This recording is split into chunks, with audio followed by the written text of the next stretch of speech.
Bismillahirrahmanirrahim. Assalamualaikum warahmatullahi wabarakatuh.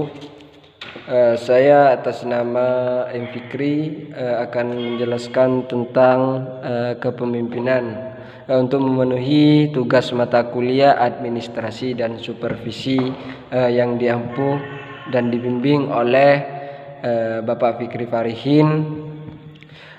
Saya akan menjelaskan tentang kepemimpinan. Pengertian kepemimpinan.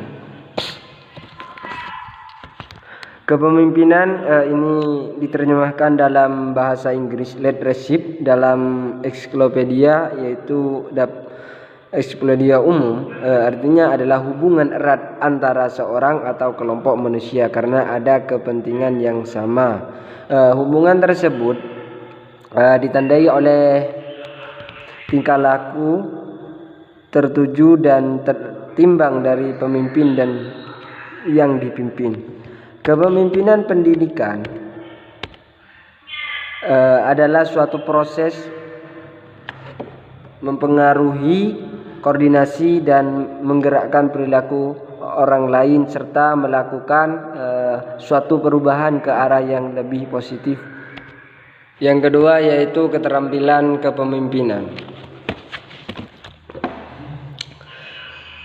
Menurut tim dosen MKKD menjelaskan bahwa pemimpin itu perlu memiliki keterampilan kepemimpinan yaitu yang pertama keterampilan dalam memimpin. Pemimpin itu jadi seorang pemimpin itu harus terampil dalam memimpin, entah itu kelompok ataupun individu. Yang kedua itu memiliki keterampilan dalam hubungan insan manusia. Yang ketiga keterampilan proses kelompok. Yang keempat keterampilan dalam administrasi personel. Dan yang keempat keterampilan dalam menilai. Jadi seorang pemimpin itu harus memiliki 5 keterampilan ini. Di antaranya yang terakhir itu keterampilan dalam menilai bawahan untuk meningkatkan atau menurunkan pangkatnya, seperti itu. Yang ketiga yaitu pendekatan kepemimpinan. Yang pertama, pendekatan teori sifat pemimpin. Pemimpin yang memiliki ciri kepemimpinan adalah seorang yang memiliki kualitas diri yang baik tercermin dari sifat-sifat atau watak. Biasanya sifat atau watak yang diharapkan anggota dari pemimpin adalah cerdas, bijak, semangat, tanggung jawab, dan dapat dipercaya. Itu adalah pemimpin yang diharapkan oleh anggota atau kelompok untuk bisa mencapai suatu tujuan. Yang kedua yaitu pendekatan perilaku pemimpin. Pendekatan perilaku pemimpin ini adalah studi kepemimpinan yang menekankan kepada berbagai perilaku pemimpin, yaitu untuk memberikan jawaban atau pertanyaan. Pendekatan ini memandang bahwa pemimpin dapat dipelajari dari pola tingkah laku, bukan dari sifat-sifat pemimpin, karena sifat seorang kadang menipu penglihatan sehingga sulit diidentifikasi secara pasti. Seperti halnya ketika masih akan mencalonkan sebagai pemimpin kepala desa. Biasanya itu di awal-awal itu biasanya ada janji-janji manis seperti itu. Menelaah perilaku kepemimpinan dapat diidentifikasi dari 2 aspek. Yang pertama fungsi kepemimpinan, ya ini adalah di mana fungsi tugas memudahkan mengkoordinasi usaha kelompok dan memilih, mengidentifikasi dan memecahkan masalah bersama. Fungsi sosial membantu kelompok berjalan lebih lancar, menangani perbedaan pendapat, meredam konflik, dan dapat memancarkan perasaan hangat dan empati kepada anggota. Jadi fungsi pemimpin itu adalah sebagai sarana koordinasi usaha kelompok untuk memecahkan sebuah masalah, seperti itu.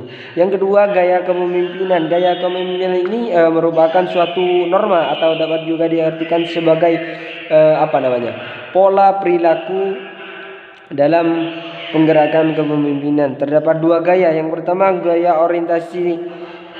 orientasi tugas dan gaya orientasi pada anggota, seperti itu.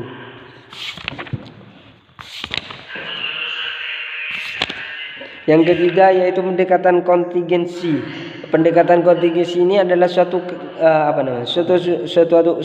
kepemimpinan yang disebut pendekatan kontingensi, yaitu suatu studi kepemimpinan yang hakikatnya berusaha untuk memenuhi jawaban atas pertanyaan Weizsäcker, the leader of cities, bahwa yang membuat kepemimpinan itu efektif bukan hanya keberadaan memimpin itu sendiri, tetapi ada variabel lain yang turut menurut Backlegend dapat beberapa faktor efektivitas kepemimpinan, yaitu yang pertama kepribadian, jelas pengalaman masa lampau atau yang diharapkan. Yang kedua yaitu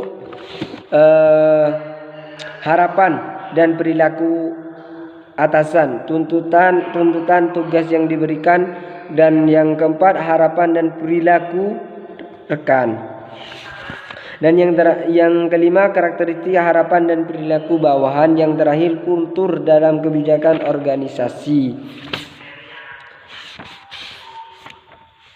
Yang keempat yaitu perubahan sosial dan gaya kepemimpinan. Perubahan sosial sebagaimana sifatnya yang abadi akan selalu terjadi dan pasti terjadi. Karena demikian pula hal yang pada organisasi tersebut terbuka yang memiliki ciri kumpulan orang-orang yang bekerja secara sinergi untuk mencapai tujuan bersama, mengalami teori perubahan organisasi mulai dari orientasi, teknologi, struktur, dan manajemen.